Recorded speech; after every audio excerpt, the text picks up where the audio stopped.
রাধে রাধে, সবাই কেমন আছো? আজ হবে ভেজ বিরিয়ানি।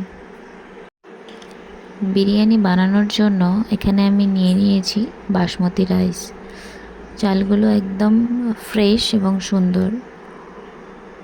তো চালটা ভালো করে ধুয়ে নেব আমি। 2-3 বার ভালো করে ধুয়ে জলটা ফেলে দিতে হবে। তারপর একটু জল দিয়ে চালটা ভিজিয়ে রাখবো। কিছুক্ষণ ভিজিয়ে রেখেছিলাম, তারপরে এমনটা হয়েছে ফুলে।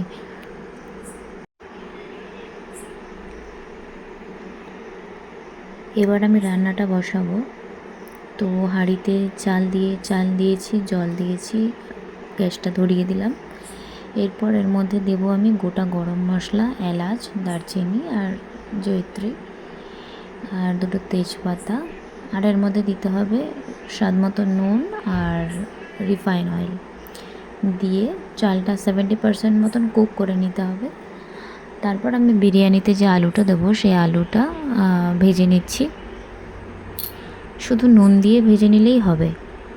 আলুটা এমন করে ভাজতে হবে যেন ভাজতেই সুন্দর সেদ্ধ হয়ে যায়।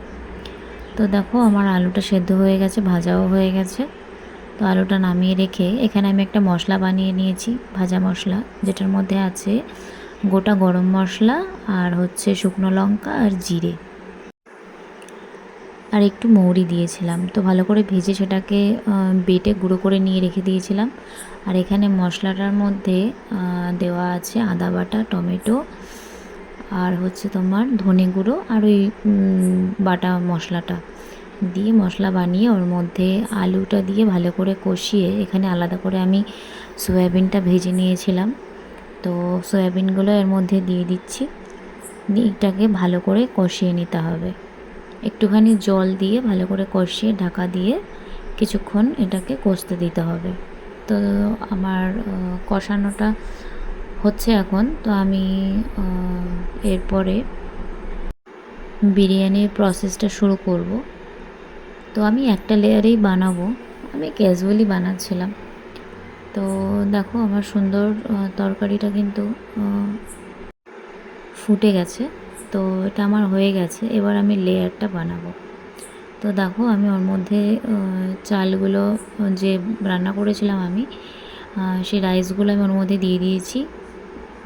দিয়ে ওপর থেকে একটু গোলাপ জল আর কেওড়া জল ছড়িয়ে দিয়ে তার মধ্যে ওই ভেজে রাখা মশলাটা ছড়িয়ে দিয়েছি আর কস্তুরি মেথি দিয়ে এটাকে স্টিমে দিয়েছিলাম বিরিয়ানিটা।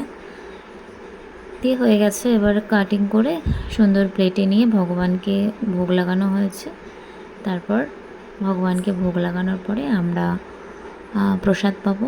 তো বিরিয়ানির স্বাদটা কিন্তু ভালোই হয়েছিল, খুব একটা ঝামেলা কিছু নেই, নর্মালি বানিয়েছিলাম, কিন্তু খেতে কিন্তু খুব দুর্দান্ত স্বাদ হয়েছিল।